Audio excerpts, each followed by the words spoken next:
Welcome to another video from Gweilo 60. I'm in the Chaoyang District of Nanning City. And what is going on here is a total rejuvenation of this area of the city. But before you can build, you gotta tear down. This is all prime real estate. Oh, she's loud. I want to show you guys that in a place like Nanning City, they're tearing everything down.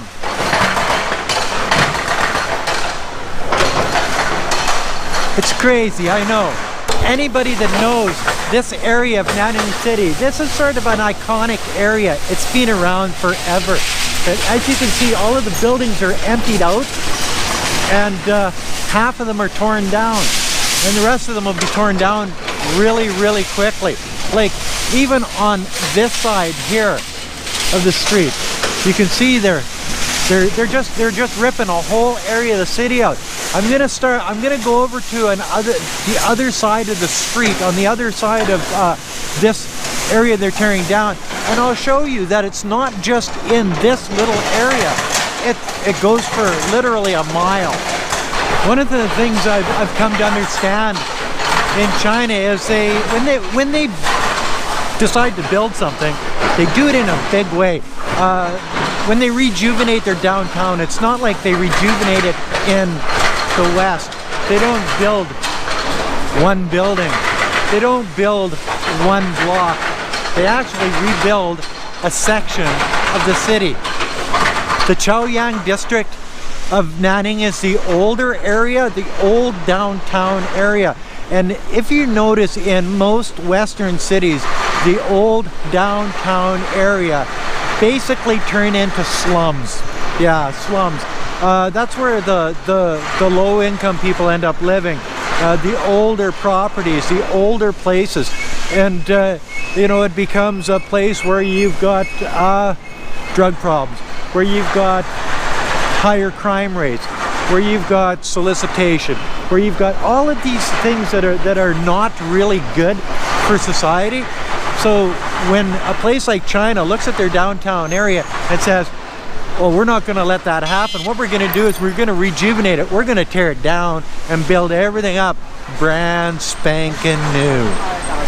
And this is on the other side of the road. And I'm not sure what's going to happen with this road, because if you look back over here, I was on the other side taking a video of the equipment working. Whether this road stays or not, who knows. But behind me here on the other side of the road, they've been working on this for here about a year now. And if you can look off into the distance there, you'll see cranes, buildings starting to be built. This is where they tore down the area. You can tell, like, these buildings over here are coming down really quickly. You know, so all of this whole area is being rejuvenated by the Chinese government, Chinese businesses, corporations, whatever it is. I would imagine a lot of office buildings, a lot of residential. I know just on the other side, you can't see it from here, but they're building a whole bunch of high-rises over there for residential. But as everybody knows in China, the bottom 3 floors are always commercial. So as you build residential, you're building commercial. The people upstairs come downstairs, use the commercial spots, buy their groceries, go to the gym, hit the restaurants, whatever. So you don't have to travel a long distance in China to go get what you want. A lot of times you just have to go downstairs. This might give you a better idea of what's going on here. You can see that over in this area, you can see that is the downtown area of Nanning, China, the Chaoyang District. And this is just off the Chaoyang District. This is all older housing, like what you see over here. But for the next number of years, if you see those blue modular homes, basically the same thing as the hospitals were made out of in Wuhan. When they put them together in 6 days, it was all modular housing. They use these houses for workers that come in and build major projects. And obviously, this is going to be a major project here in Nanning, China. It's going to rejuvenate the whole area. And you know, they won't stop at this. As soon as they're done here, they'll be over in that area there and be doing the same thing. And this goes on and on and on. You know, and it's not just high-rises. It's not just commercial buildings, but Nanning is being sort of pushed into a tourism area of southern Guangxi province, which is sort of nice. Here, let me turn this camera around and I'll show you one of the buildings that that they built here a couple years ago. So these workers, for literally years and years, they will be living in those blue modular homes. I know. And a lot of these workers are from like rural areas or from other areas of China, and they come into a place like this. They have the skills, they have the work experience to make these big buildings happen. Shit like this. I know, it's crazy, but this is China, and this is one of the reasons I like China, because it grows, it changes, it sort of morphs so quickly that it's fun to watch. It's fun to watch the city that you live in grow large in front of your eyes. So those guys are going to be living in those places there for a couple of years, away from their families. They'll go home maybe at Chinese New Year. This last Chinese New Year, nobody got to really go home. So I'm sure that those are the type of people that are looking so forward to next Chinese New Year. Qingming, where it's grave sweeping holiday, just ended here not too long ago. That's another reason for people to travel and go home. And you see it on the highways and in the trains and the buses, where they're just packed during Qingming. It's one of those things. But let's go over to another area that was just built in Nanning that's neither high-rises, commercial, or residential. And a lot of the areas that get torn down, like this used to be an old area just 2 years ago. It was an area, a farmer area, but really not a farmer area, right in the middle of the city, like right on Minzu Dadao, the main street of Nanning, China. But it was a place where they made jewelry for literally generations, and there's still some little areas in here that they've left to the old jewelry makers. But the rest of the buildings, as you can see, have turned into Kentucky Fried Chicken,